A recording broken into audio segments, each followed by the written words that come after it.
मधुबन के बाबा, मधुबन के बाबा मुरली वाले, आपका क्या कहना, आपका क्या कहना। ओम शांति। आज 30 जून 2023 के साकार मधुर महावाक्य है। मीठे बाप दादा बोले, मीठे बच्चे, इस पुरानी दुनिया, पुराने मांडवे से अब दिल हटा लो। तुम्हें बाबा के पास वापस जाना है, इसलिए घर को याद करो। बाबा ने कहा, मीठे बच्चे, इस पुरानी दुनिया, पुराने मांडवे से अब दिल हटा लो। तुम्हें बाप के पास वापस जाना है, इसलिए घर को याद करो। बाबा ने आज प्रश्न पूछा है कि अपनी अवस्था अच्छी बनाने के लिए किस बात का बहुत बहुत ध्यान रखना चाहिए। और उत्तर में बाबा कहते, भोजन का। सेंसिबल बच्चे अपने हाथ से योग में रहकर भोजन बनाएंगे और खाएंगे। अगर कोई बाबा को याद कर प्रेम से बैठ भोजन बनाए और खाए तो अवस्था बहुत अच्छी हो सकती है। बाबा की याद में भोजन बनाएंगे तो बाबा भी वासना लेंगे। सर्विसेबल बच्चों को बहुत फुर्त बनना चाहिए। हर प्रकार की सेवा अपने हाथ से करनी है। मुरली का गीत है, मुझको सहारा देने वाले तेरा शुक्रिया। ओम शांति। बच्चों प्रति बाप बैठ समझाते हैं। बच्चे जानते हैं कि हम आत्माएं परमपिता परमात्मा बाप से सुन रही हैं।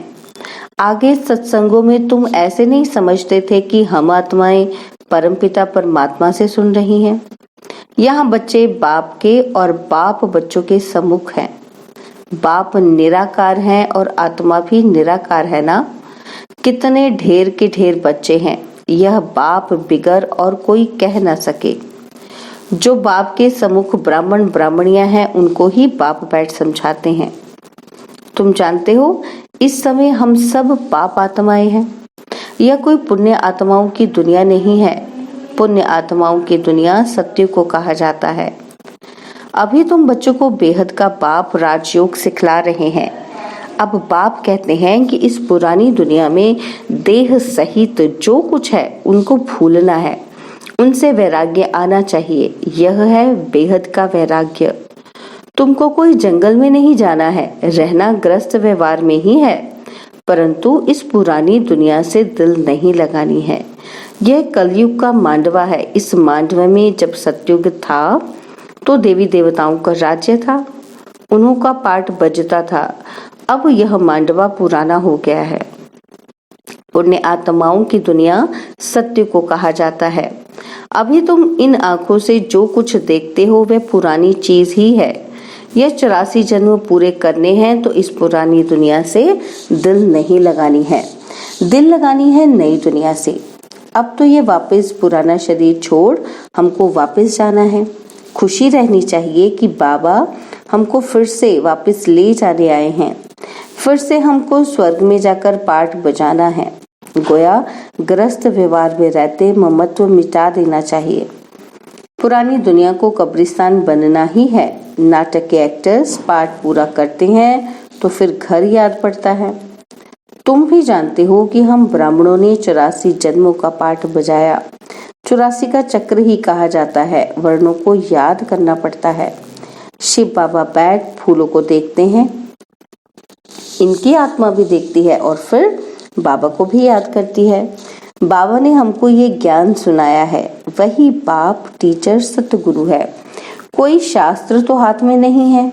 बच्चियां भी कहेंगी कि शिव बाबा ने सृष्टि चक्र की नॉलेज दी है, वह आपको सुनाते हैं, तो सतगुरु ही याद पड़ेगा। आत्माओं के रूप से बाबा भी याद आता है। सारे वर्ल्ड की हिस्ट्री ज्योग्राफी भी याद पड़ती है। यह भी जानते हो कि वहां हम आत्माएं नंगी रहती हैं। बाप तो सदैव अशरीरी है। अभी हमको इस शरीर द्वारा कल्प पहले मुआफिक शिक्षा दे रहे हैं। बरोबर हम आत्मा हैं। पुण्य आत्मा पाप आत्मा कहा जाता है। पाप वो पुण्य आत्मा नहीं कहा जाता है। सन्यासियों को भी महान आत्मा कहेंगे। अगर परमात्मा सर्वव्यापी हो तो महान परमात्मा कहा जाए। ऐसे तो हो नहीं सकता कि परमात्मा बैठ यज्ञ तप आदि करें। भक्त भगवान को ढूंढते हैं, यह भी ड्रामा के अंदर भक्ति मार्ग की नूंद है। तुमको फिर से 21 जन्म सुख भोग, फिर 63 जन्म भक्ति मार्ग के अंदर चक्र में आना है। तुम जानते हो, हमारा पाठ सबसे न्यारा है। हर एक अविनाशी आत्मा को अविनाशी पाठ मिला हुआ है। शरीर तो खत्म हो जाता है, आत्मा कहती है कि हमने 84 जन्म का पाठ बजाया, अभी हमको पाठ पूरा करके वस्त्र छोड़ना है। इनमें ममत्व नहीं रखना है। आत्मा ही सब कुछ करती है। आत्मा पढ़ती है, कहती है कि हमने इतना पढ़ा है इन ऑर्गन्स द्वारा। आत्मा इनसे निकल जाती है तो शरीर को मुर्दा कहा जाता है। आत्मा कहती है मैं अमर हूँ। तुम्हारी बुद्धि में अभी रहता है कि बरोबर इस बेहद के ड्रामा में हमारा 84 जन्म का पाठ है। अनेक एक्टर्स भिन्न भिन्न धर्म के हैं। भारत की बड़ी भारी महिमा है। क्रिश्चियन लोगों को भी भारत के लिए रिगार्ड है। समझते हैं भारत ही प्राचीन है। उस समय क्रिश्चियंस नहीं थे, परंतु वे सिर्फ कहने मात्र कह देते हैं कि भारत प्राचीन था, जानते नहीं हैं। वहां तो देवी देवताओं का राज्य था, जिनको भगवती भगवान कहते हैं। गॉड कृष्णा नहीं, लॉर्ड कृष्णा कहते हैं। श्री कृष्ण के अथवा देवताओं के बहुत पुराने से पुराने चित्र मांगते हैं, क्योंकि फिर भी सबके बड़े हैं ना देवी देवताएं। भारत की बड़ी महिमा है। गीता में अगर नाम ना बदलते तो सब जानते कि हम मनुष्य आत्माओं के बाप का यह भारत खंड जन्म स्थान है। शिव के मंदिर तो जहां तहां है। पतित पावन बाप पतित दुनिया में ही आकर सबको पावन बनाते हैं, तो ऊंच हुआ ना। महिमा भी होती है शिवाय नमः। तुम माता पिता हम बालक तेरे, तुम ज्ञान के सागर हो, तुम्हारी गतमत न्यारी है, तुम्हारी महिमा अपरंपार है, परंतु फिर उनको भूल जाते हैं। इसलिए भारत की महिमा उड़ गई है। अब बच्चे बाहर विलायत में जाएंगे तो उनको समझाना है, सब आत्माओं का बाप वह निराकार है। तुम गॉड फादर को पुकारते हो, परंतु वह कब आते हैं ये पता नहीं है। वह यूरोपवासी यादव भी जानते हैं कि हमने यह जो मूसल बनवाए हैं, इनसे जरूर हम अपने कुल का विनाश करेंगे। महाभारत लड़ाई मशहूर है, सामने मौत खड़ा है। भारत प्राचीन है तो उसके मददगार भी बहुत बनते हैं। समझते हैं भारत बहुत धनवान था, इतना तो खजाना था कि जो बाद में मुसलमानों ने हीरे मणियां आदि ले जाकर कब्रों में लगाई हैं। बच्चे जानते हैं कि बरोबर भारत में देवी देवताओं का राज्य था। अभी हम फिर से वह राज्य ले रहे हैं। सिवाय योग बल के कोई विश्व का मालिक बन ना सके। क्रिश्चियन लोग हैं एक ही धर्म के, फिर भी आपस में लड़कर अपने कुल का विनाश कर देते हैं। यादव कुल वाले मूसलों द्वारा आपस में लड़ते हैं। यह जानते हैं कि बॉम्ब से सारी दुनिया ही उड़ जाएगी, हम राज्य कर नहीं सकेंगे। तुम जानते हो, दो बंदर लड़ेंगे और मक्खन बीच में हमको मिल जाएगा। तुम पुरुषार्थ कर रहे हो, अब तुम बच्चों को इस पुरानी दुनिया से वैराग्य आना चाहिए, क्योंकि जानते हैं ये सब खत्म होने वाले हैं। याद एक बाप को करना है, कब्रिस्तान को क्या याद करना। कब्रिस्तान खत्म हो फिर परिस्तान बनना है। नहीं तो सतयुग में इसी ही भारत में हीरे जवाहरात की खानियां थी, अब तो सब खत्म हो गई हैं। बच्चों ने साक्षात्कार किया है कि कैसे विमानों में सोना आदि ले आते हैं। यह सृष्टि ही नहीं बन जाएगी। वहाँ कितने अच्छे अच्छे फल फूल होते हैं, हर चीज वहाँ होती है। गंध करने व दुख देने वाली कोई चीज होती ही नहीं, इसलिए उनको स्वर्ग कहा जाता है। तो अब एक ही साजन सब सजनियों को ले जाने आए हैं। शरीर तो सबके यहाँ खलास हो जाएंगे।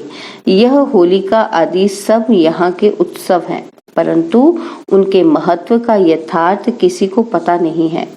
रक्षाबंधन का भी उत्सव है, रावण को जलाने का भी उत्सव है।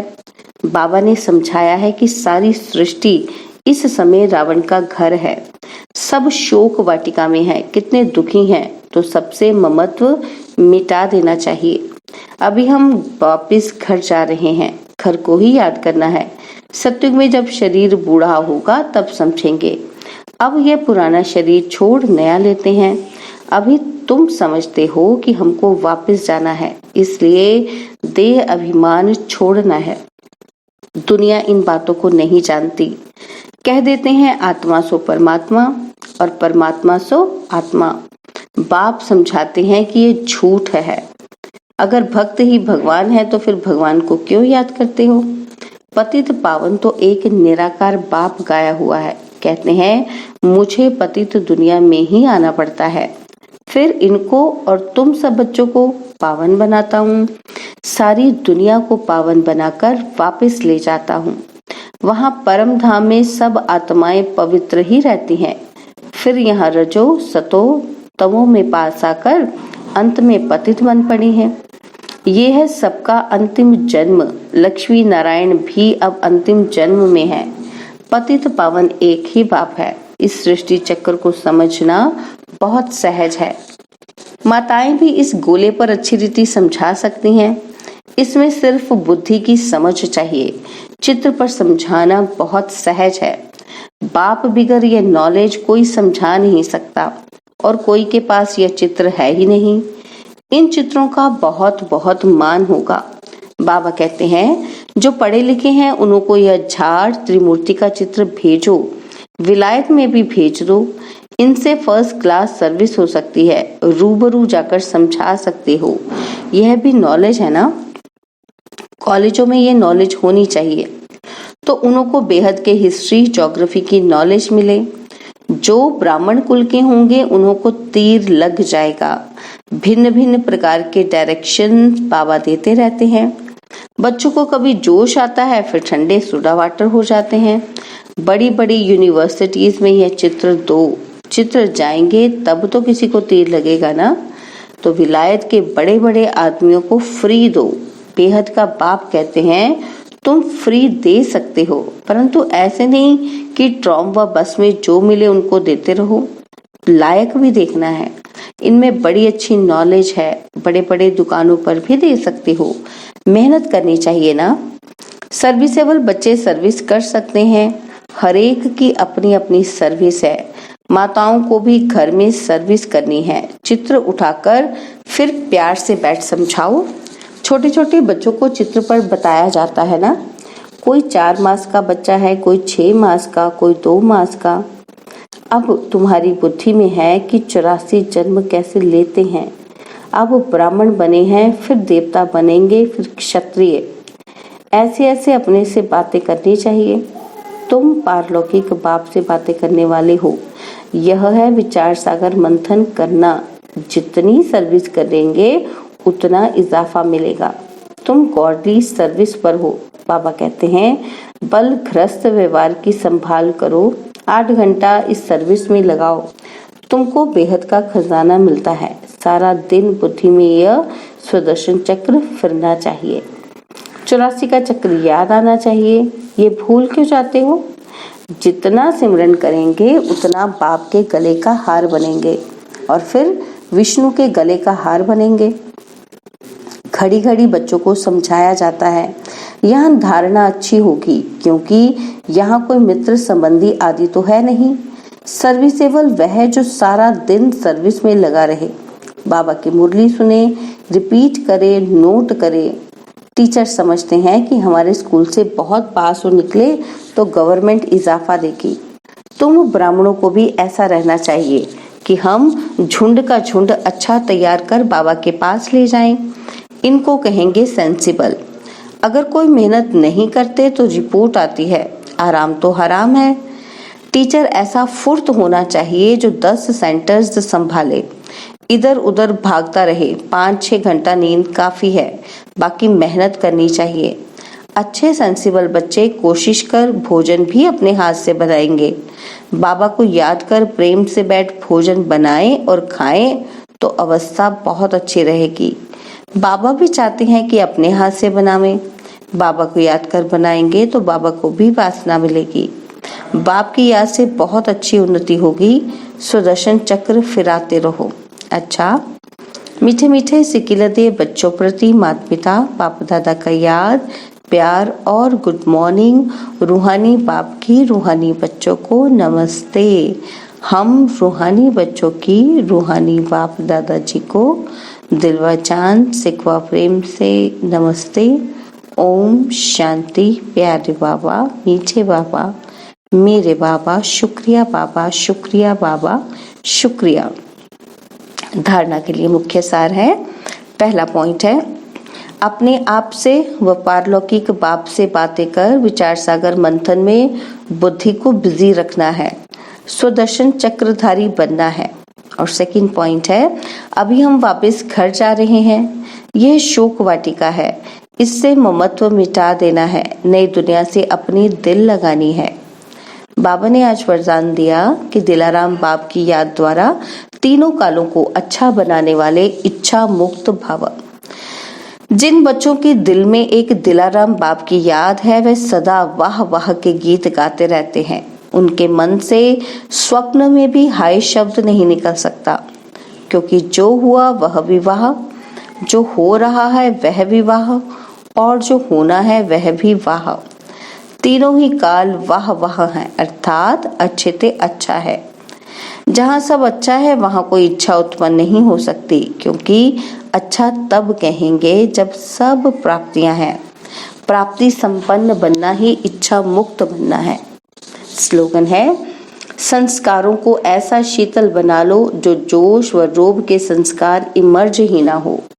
संस्कारों को ऐसा शीतल बना लो जो जोश व रोब के संस्कार इमर्ज ही ना हो। ओम शांति। और अब यह एक बहुत अच्छी वीडियो भी जरूर देखें।